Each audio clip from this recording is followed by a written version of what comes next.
introduce you to everyone briefly, although I suppose everyone knows you. You used to be, and that's the most important information here, the director of the Center for Social Investment at Heidelberg University. That's also our connection.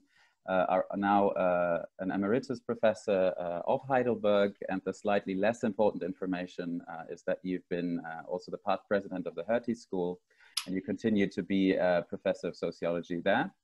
Helmut is also the academic co-director of the Dahrendorf Forum, which is a joint initiative between the Hertie School and the London School of Economics. And we're going to hear more about Ralph Dahrendorf's work in the presentation that Helmut's going to give. Helmut recently founded a new social science journal with the University of California Press, which is called Global Perspectives and dedicated to interdisciplinary research, which is, I think, a general trait of his research over the years, and focuses on debates of topics of high societal relevance. The talk today is going to focus on factors that increase or resolve tensions when you're trying to foster democracy, national sovereignty, and global economic integration at the same time. And that's it for introductions. The floor is yours, Helmut. Well, thank you very much, Georgie, and also thanks, Philip, for your patience and with me over the last couple of weeks, making sure that the session today happens. I think what Georgie just said is all correct. I'm also back on the faculty at UCLA as of this January. I split my time between Berlin and Southern California, so that I can spend the winters in California, which is a common pattern of people my age, that you do that and you escape the cold. And where are you currently sitting, Helmut? I beg pardon? Where are you currently sitting?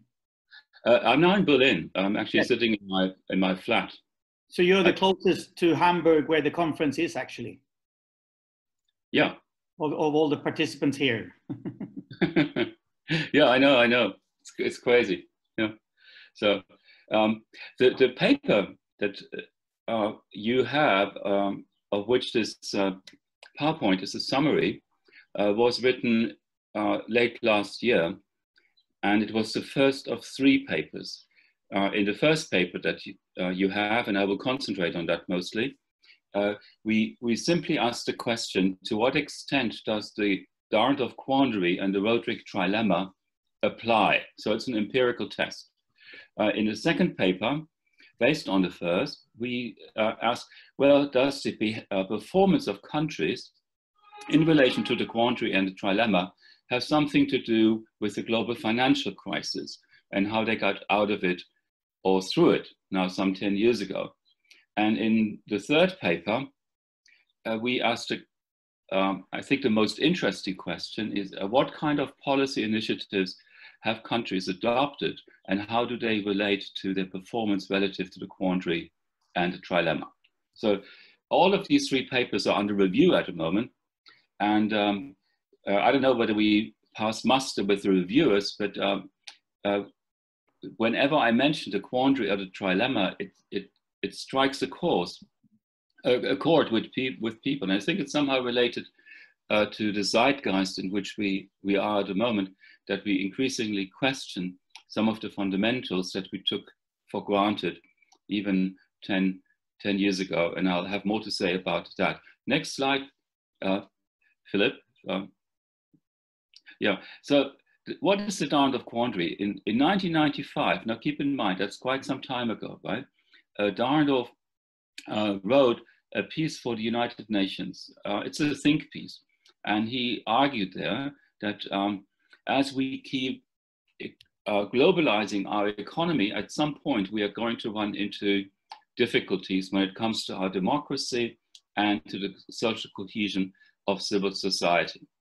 And he said that this quandary, as he called it, would be the big task for OECD countries, coming to terms with that in the 21st century. Next slide. And he formulated it as a triangle, right, where you have these 3 stressors, as we call them later on, of economic globalization, social cohesion, liberal democracy. And among the three, you have tensions and very complex and perverse choices that you have to make. Now, next slide.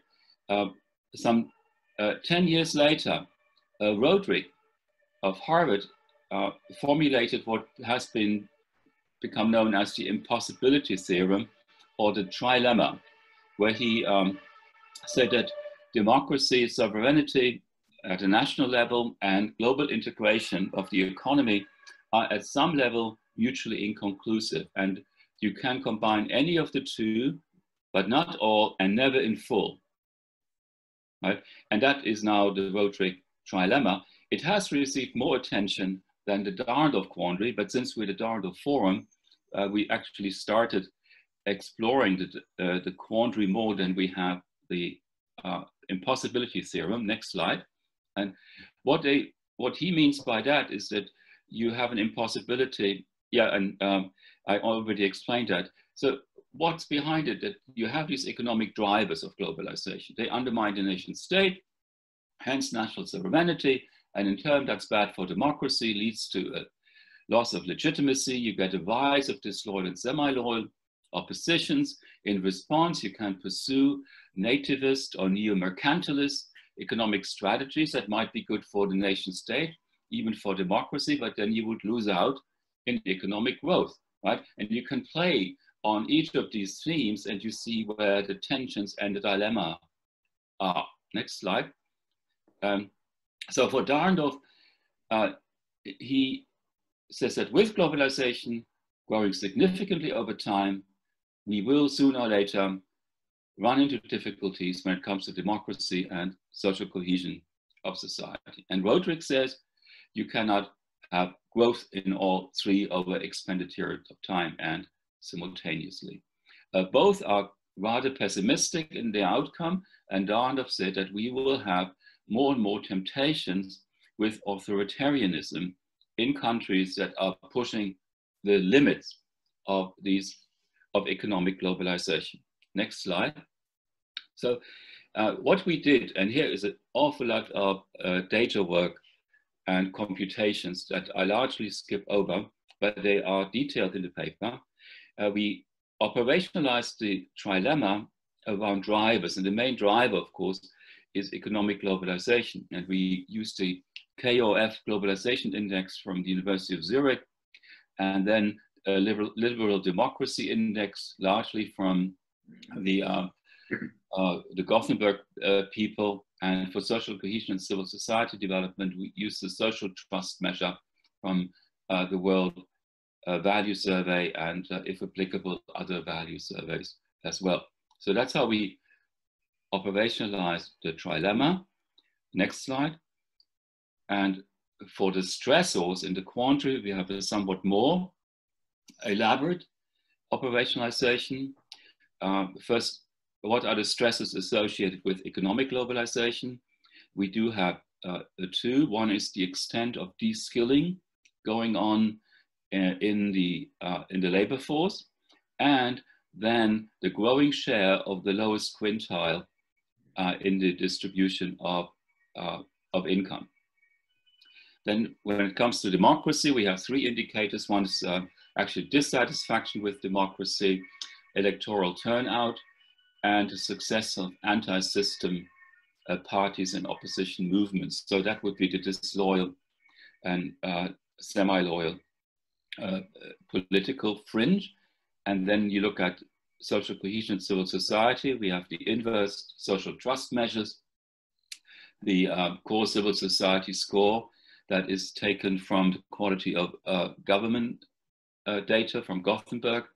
And we have a social exclusion index that is a bit complex the way we computed it, but it has the share of the population of those who are simultaneously unemployed, not member of any association, do not volunteer, and do not participate in public events, right? So it's the inverse of civic engagement, what you have here. Next slide. And yeah, and now you see an awful lot of numbers, which you can basically ignore for the purpose of the talk, because if the Rodrik Trilemma were fully applicable, right, we should see a lot of yeses there on the right-hand side. So you see that in only, I think in one instance, all three of the drivers go up over longer periods of time. And you see we had a relatively long time frame in which we measured that.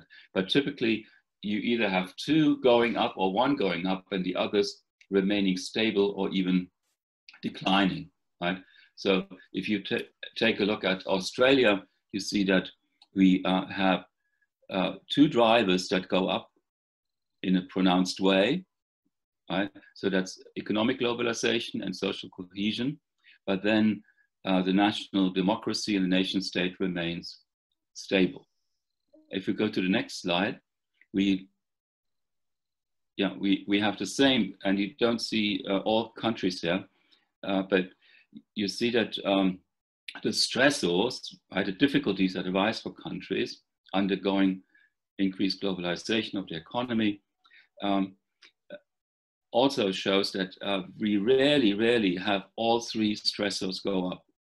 Mostly it's one or two stresses. So if we combine the two, that would be the next slide. Where do we have quandary tensions in a strong, moderate, or weak way, and where we have trilemma tensions? You see that we have only two countries, France, Spain, and to some extent Italy, that are fully exposed to all three. And most countries are either on the weakish side or on both, or on the weak or moderate side on one of them. Right? So what does that then all mean? That would be the next slide. That we can say, yes, there's something to it. The quandary tensions and the trilemma tensions conditions exist, but they materialize only rarely. And it would be difficult to accept both the trilemma and the quandary in their generality, because country performance is far too varied over time. At the same token, we have to say that some countries are more subject to the trilemma and the quandary conditions than others. And that suggests that policy measures can and do make a difference, because countries are not clearly helpless in the way they relate to what we measured here. So the next slide goes then into the policy ideas or the suggestions behind it. Now, how can you escape the trilemma? Rodrik has three ideas, right, which is starting from the bottom, some around neo-mercantilism. You could say that this is largely what the Trump administration is trying to do, but also China. So we have a repatriation of economic policy and a kind of a me-first attitude. And then going back to Bretton Woods, which, or some form of Bretton Woods-based multilateralism, and then third, a global or regional federalism. He clearly comes out of suggesting a rebalancing of globalization. And the basic idea is that we either rein back globalization, right? So you could see a lot of debate at the moment about global supply chains. So that would be one way of doing that. Or, and that is I think his favorite, we pool sovereignty regionally. The EU is probably the best example of that. And we gain sovereignty there. It's a pooled sovereignty. And that gives us the political space to do something about any threats or stresses that we might have in the field of social cohesion, or that would then enable us to improve democracy. So that's Rodrik. Dahrendorf, which would be on the next slide, made some modest proposals. Now keep in mind, this is now 25 years ago, right, that he wrote that. and Rodrik wrote his largely after the global financial crisis.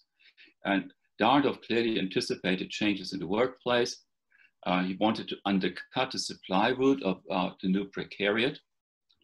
And mostly what stands out with him is that he already in the 1990s says that the public discourse around the tensions that are awaiting us was totally undeveloped.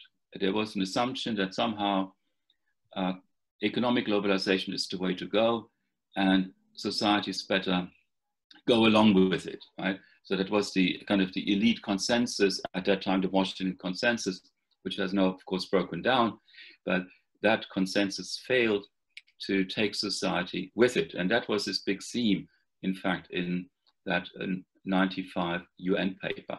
More recently, and that's the next slide, we have from the European Union a proposal by Booty and Bishelman. Oh, go back one, yeah. They essentially have a social democratic version of a pre-market approach, where they say that the European Union economies, in particular those in the Eurozone, have to be better prepared. And they suggest something that is quite a bit unsurprising that you would expect from a social democratic perspective right here. But the main idea is that it's not post-market, so it's not correcting market deficits once they occur, but we have to invest pre-market and mostly in education and training. So final slide, I think, in terms of substance, yes, we can not really escape the trilemma, the Quandry conditions, but we can manage them. And keep in mind, we can manage them as we increase economic globalization or even regional, not globalization, but an opening up of the economy at a regional level, like in the EU. If, and that's a big if, right? If we pool sovereignties and have a smart integration of economies, if we create a social buffer along the lines that Booty and Pishelman suggest, so that it's largely around labor market and educational policy, but also, which I didn't mention, but comes out clearly, regional policies. Regional policies would then be what did not happen in the United Kingdom, for example, that there is no effective regional policy to make sure that the northern part of the country is not dissociated and left behind booming London, right? So smart regional policies combined with a social buffer in a pre-market approach, and finally, a broad public discourse and an engagement, in particular also to counteract populist temptations. So that's where we are. You can download the paper for free. If you go to the last slide, Philip, you see the link to the paper there, and it has also the methodological details that you may want to look at more closely. Thanks very much, Helmut. I also just pasted it into the chat so that everyone can just click on that and download the paper if they want. Okay. Thanks very much for this engaging presentation. I would like to share very brief comments from my side, and then, as yesterday, open it up to the whole group. So please share your thoughts or questions in the chat. So the first one is, or my first reaction would be that it's certainly a good message, isn't it? So in a sense, the big worries don't seem to materialize when you analyze the connections that are actually there, that you can observe in the world. So in a sense, we can lay back a little bit, but at the same time, the evidence that you find here is quite a bit in contrast to what people seem to think at the moment, right? Really focusing on nationalism, protectionism, racism, all these issues sort of raging, and everyone seems to have the feeling that it's worse than ever, and we really are in conflict. But how would you sort of see also this tension between evidence and the felt reality of people? That would be the first one. The second question or issue that I would want to raise is also bringing it back a little bit more to the focus that we have in the sub-theme is the role of civil society.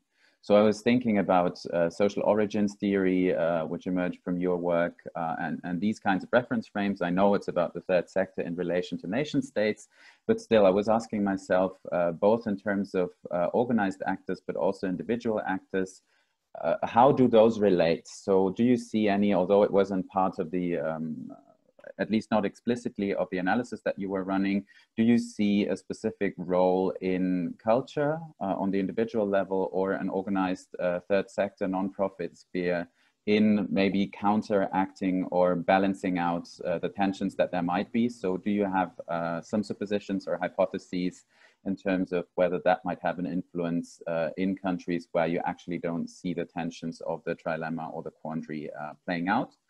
And the third one would be about the role of what I would call normative frames of policymaking. So I'm just thinking about this mission-oriented or mission-driven innovation framework by Mariana Mazzucato that the European Union is applying, or also the broad discussion about sustainable development goals. So is this something that plays a role at all, or is it really something that happens, as you were also stressing, on the local or regional level? So is it maybe a shift that's needed from these broader agendas and frameworks to a more local focus that we need to have in order to keep that in check? So basically, the one thing is evidence and sort of felt reality. The second would be the role of civil society, and the third one, these normative and large scale frames, whether they make a difference or not. You can also just choose to pick one, whatever you like. So I'll just feed it back to you, and then open it up to everyone. Okay, yeah, thank you. Thank you for your comments. Very, very helpful. On the first point, you need to keep the aggregation level in mind that we have here. So we actually highly, highly aggregated, right? And many of the internal divisions that we observe in some countries, but really not in all, wouldn't be captured, right? Because you get then an aggregate for the country as a whole. Now, take the US. The US is a good example here.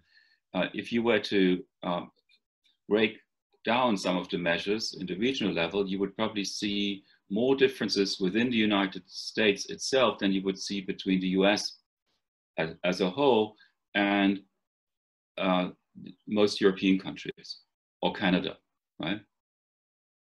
And that's a problem, particularly when it comes down to the level of regions. And I think regional policy emerged as one of those key elements as we did the work, right? And it'd be very useful to see what countries did have an active regional policy in place to counteract the effects of globalization at the local or regional level, and which ones did not, right? So, or some countries did have on paper some regional policies, but there was very little action to follow, right? Or it was stuck somewhere in the middle, like devolution in the United Kingdom, right? Where you did then have some of the powers passed on to Wales or to Scotland, but the tax revenue to over 95% was still controlled in Whitehall, right? And so you did, the result of it was largely dysfunctional regional policy. So I think the internal divisions are absolutely key, but we couldn't capture that very well. Second point on civil society. First of all, the social cohesion measures are actually more stable than we very often think. And that came out in our work, but it also came out in the Bertelsmann social cohesion radar, in the work some of the OECD did. And I'm just finishing a book by Aurel Croissant in Heidelberg with Peter Walkenhorst on social cohesion in Asia, and you see the same phenomenon, right? That social cohesion is far more resilient than is assumed. Given the measures we have, right? We may have the wrong measures, but what we use to indicate social cohesion is much less volatile over time. Then on civil society, we did use the standard measures for the overall health of civil society as it is in the quality of government work. But it's a scale that is, I think, from 1 to 7, so it's a Likert scale, and it's an expert rating. And it just may be a very deficient measure for that in the end. And it's something that we could explore, but we thought for testing the Quandary and the trilemma, it may be good enough. But what happened to civil society certainly in the OECD countries is what Stefan Töppler and I called in a recent article, a policy of neglect. Right? There have been very, very few initiatives to make sure that civil society has the adequate legal frame and regulatory framework, that we have good policies to encourage people to participate. Very, very little has happened in most countries in the last 20 years. So civil society has been, in a way, left alone by policymakers. Right? And that is something worth pursuing, but it was a bit outside, Georgie, what we try to do in that paper. And finally, on the SDG and the normative framework, around innovation, we did not pursue that. But in the second paper, I mentioned the second paper when I started. We looked at crisis severity and crisis preparedness, right, in the context of the Quandary and the trilemma. So we asked, how well prepared are countries to withstand a jolt or a crisis? Right? You could also do it for the current COVID-19 pandemic to see who was actually prepared for that. It's the same kind of thinking, but it's not innovation. Right? It's more a precautionary approach to things that might happen, whether it's a financial crisis or pandemic. But what I find fascinating about the Quandary and the trilemma, that you can use it as a springboard to address so many other issues, right? And we deliberately left the focus of this paper narrow, wanting to know whether it applies in the first place, whether they apply in the first place at all. But you can take it into many different directions. Yeah. But I think you're still making a very compelling argument for just having more active and more fine-grained policies, basically, right? Basically on both questions in terms of civil society, but also why do things go out of hand is basically a neglect for the actors and for regional settings. Even though you were running your analysis at a very aggregate level. Mm-hmm. So, okay, I will now open it up to the group. I had a comment in the chat from Liv, which was about whether globalization is only about the economy and relating it to the case of the US. So, Liv, I'll just give the word to you in a second. And then we had Philip's comment that was pointing at Marie-Laure's talk yesterday. I'm pretty happy to see her here again and the relation to social Darwinism. So Liv, I'll just pass it on to you to articulate your question. Okay, thank you. So when I was listening to the speaker, I was thinking, this globalization, do we actually talk about only the globalized economy as this threat? Then I think I to some extent I can follow it.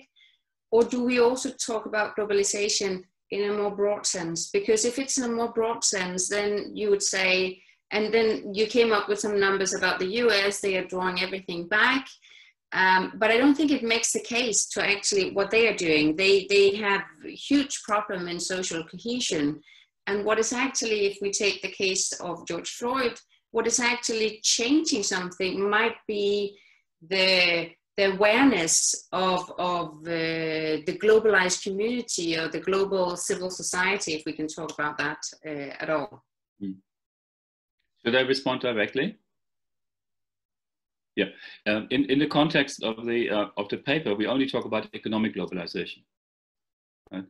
And following the KOF indicator, which is it's all about financial and economic characteristics of the economy of a particular country, like foreign direct investment and so on, right? So the usual suspects, they are captured there.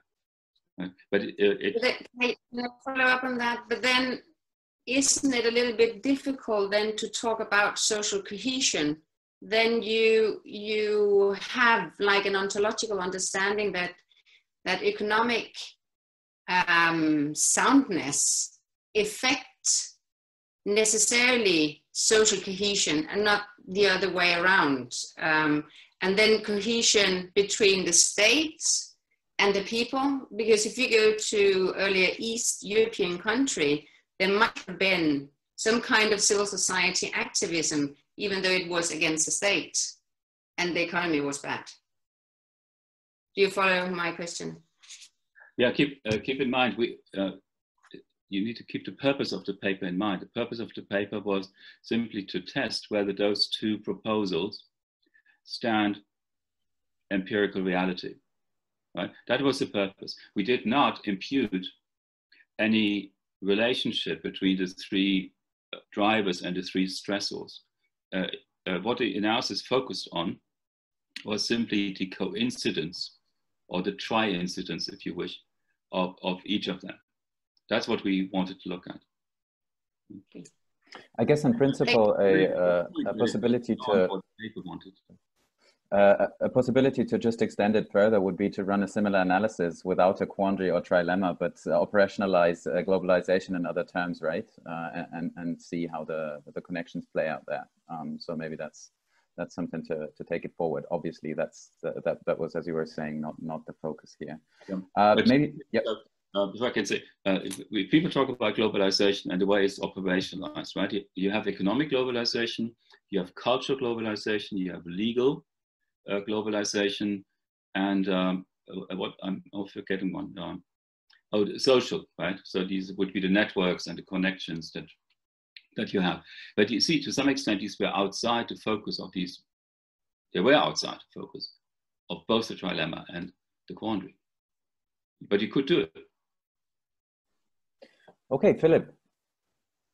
Oh, thanks a lot, Helmut. I was just curious, sitting with the pictures and discussion, sorry, from yesterday that Marie-Laure presented, and thinking of this return to social Darwinism, if that would be like a tool or a mechanism by these more totalitarian regimes that Dahrendorf sort of predicted would be coming, or I'm just trying to, I mean, we see that's two different things going on in the world today. One is going backwards, so to say, while other parts are still going forwards to a more global whatever, right? But are these the regions that are going to be, yeah, I'm just trying to see what's going to happen in these regions that turns more national and more authoritarian or even totalitarian.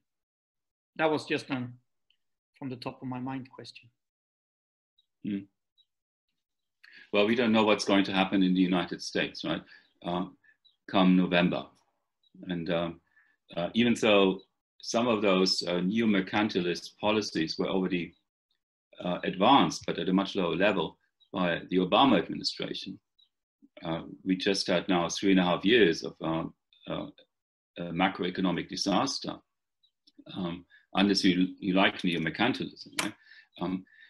But it can be reversed, right?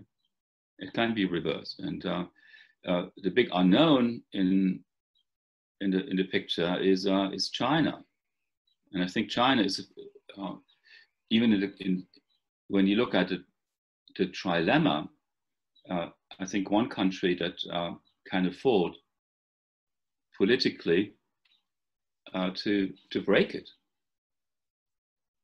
Right.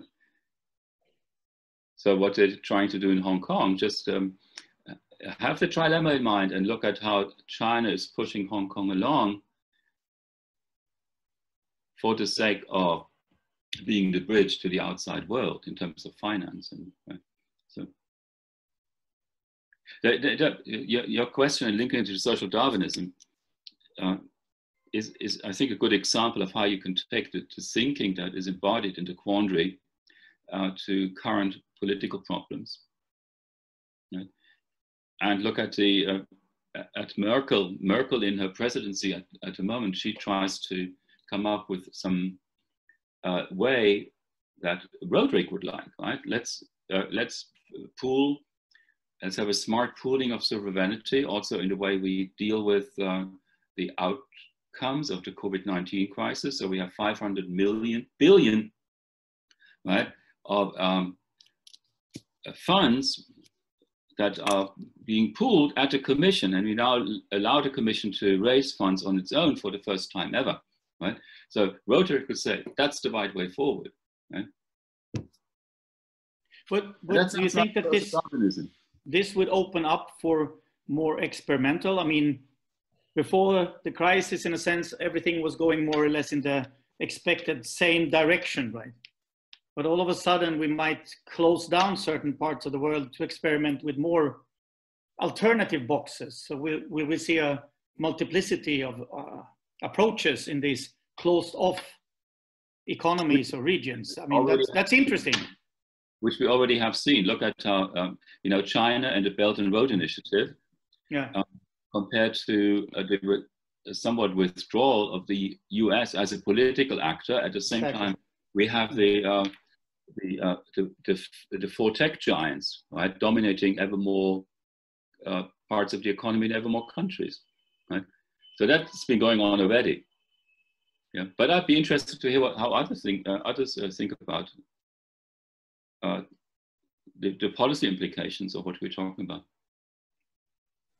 Maybe just to throw in another thought, and also building on what we discussed yesterday, you just briefly mentioned that you were also looking into, although that wasn't part of the analysis, or at least you were bringing up the argument of preparedness also for the crisis. And I was wondering what kind of factors you were thinking about there. So what were, in your view, or maybe also in relation to the analysis that you've been running, the crucial factors? Yesterday we were talking in relation to Marie-Laure's speech, we were talking about top policy leadership and also their values in a sense, deeply embedded cultural values, and the role of professions. But I'm not sure whether you had other factors that you were seeing as key to sort of buffering against the crisis and really having a resilient system in place.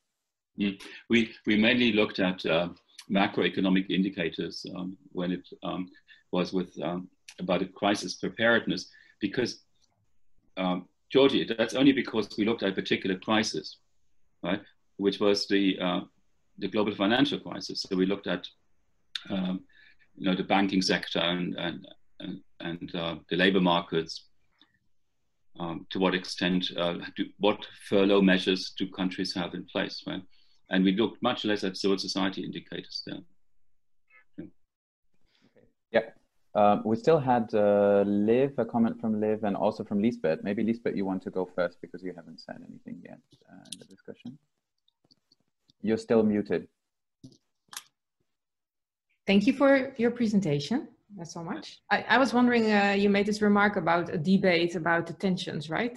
That could be one way to at least continue to make sure that these tensions are not completely opposite to each other. And I was just wondering what your view is on the role of civil society in that debate, and also of the role of maybe bad civil society, as you might call it. In the Netherlands, we see now, for example, quite some antagonistic tendencies between civil society actors on multiple issues. For example, some of the colonial past of the Netherlands, for example. Now, I could give you two answers. One is within the model, right? We use these 3 indicators for social cohesion, of which one was largely about civil society, but it's a rough scale. Another one was the exclusion of certain population groups. What we did not measure is to what extent is civil society, are civil society activists welcome? Is there tensions? Of course, you would expect tensions within civil society, right? It's one of the main rationales why we have it. But to what extent do these tensions in civil society confront political forces detrimental to a liberal order, right? And that was maybe inadequately captured in that 7-step scale that we have from the quality of government people. Yeah, keep in mind, we have a high level of aggregation. Yeah. And whenever you do that, there is so much also current detail that is lost. Right? And we stopped at 15 or 16. So you can probably relate to that, right? So. Yeah, we had another comment from Liv. I'm not quite sure whether that's resolved now. I think you can still bring it up because you also had an example from Denmark. Well, yeah, but Philip just said that and posted a paper about that. You talked about the neglect of civil society, or it had been left alone. And I was wondering if you could elaborate a little bit on that, because I think, at least in Denmark, our experience is that civil society actors actually talk a lot about the governance of civil society and how it affects them and how it constrain what they can, and also how they have to, and I think this goes for a lot of welfare state, that they have to help out the welfare state in relation to economic distress. Yeah. Philip, did you post a paper in? Yeah, oh, good. Yeah, it's in the chat. I posted a paper in the chat line. Yeah, I couldn't read it in 2 seconds. So yeah. oh, you couldn't. No. So I think that to elaborate, as you would like me to, the paper takes as a starting point the debate that we have in about a shrinking space of civil society. Right? A debate that started years ago around the control of financial flows from the global north to the global south, largely through foundation money that was then that ended up in NGOs, and there was a concern that it would end up in terrorist hand. Right? There were ever more controls, and then some countries like Russia, India, Israel, but also Hungary, a bit of Poland, started going well beyond that. And they say that we can also control the funds and the actors on the ground if they are against our political purpose, right? Objectives, not only keep money out of terrorists, but keep money out of everybody who doesn't like us. That, simply put, that was the new approach. And if you then look at countries, how they respect the civil space over time, you see outliers, right? You see outliers like Russia and so on, but they are a minority of the countries of the world. In most countries, you see a slow erosion of the civil society space, right? So the curve does not go like that, but it kind of goes like this. It almost looks stable, but it hardly ever goes up. Right? And that, to us, was a result of the policy neglect. I'll give you one example that Georgie knows quite well. If you look at how non-profit organizations are treated in the tax law here in Germany, that's really 19th century stuff, right? And if you look at so many other examples of how non-profits are allowed to operate from an economic perspective, that is also no longer in line with what would be required in a modern economy. Right? A famous example is that German non-profits cannot build up reserves. You have to think about this, right? So what we're dealing with is sometimes multi-million-dollar operations, and they cannot really build up reserves unless a little bit, right? And they have to justify it vis-a-vis the tax authorities. It's totally ridiculous. And that all the non-profits find ways around it. But that is exactly the policy neglect, right? That we're pointing at. So very often nonprofits do not have active friends in politics, right? Who are willing to move agendas. And here in this country, you know, we haven't really had a reform in the whole field of charity law and civic engagement worth its name for over 2 decades, right? And how much have our societies changed since then? I would just like to share one last reflection in relation to this, and then probably wrap it up. I think it's quite interesting what you're saying there, and especially that change in the German context, but also in other country contexts, is I think coming from a very small group of organizations, which are social enterprises and their networks. So they are really very active, at least in Germany, in the last couple of years, lobbying for you know, changes in this regulation, and they sort of are even better able, it seems, to make the case for, you know, it doesn't really work that way anymore. This is a bit too traditional. We need more leeway in terms of, you know, as you were saying, building up reserves, but also acting in a more agile fashion in terms of, you know, connecting maybe the economic and the social sphere, so to say.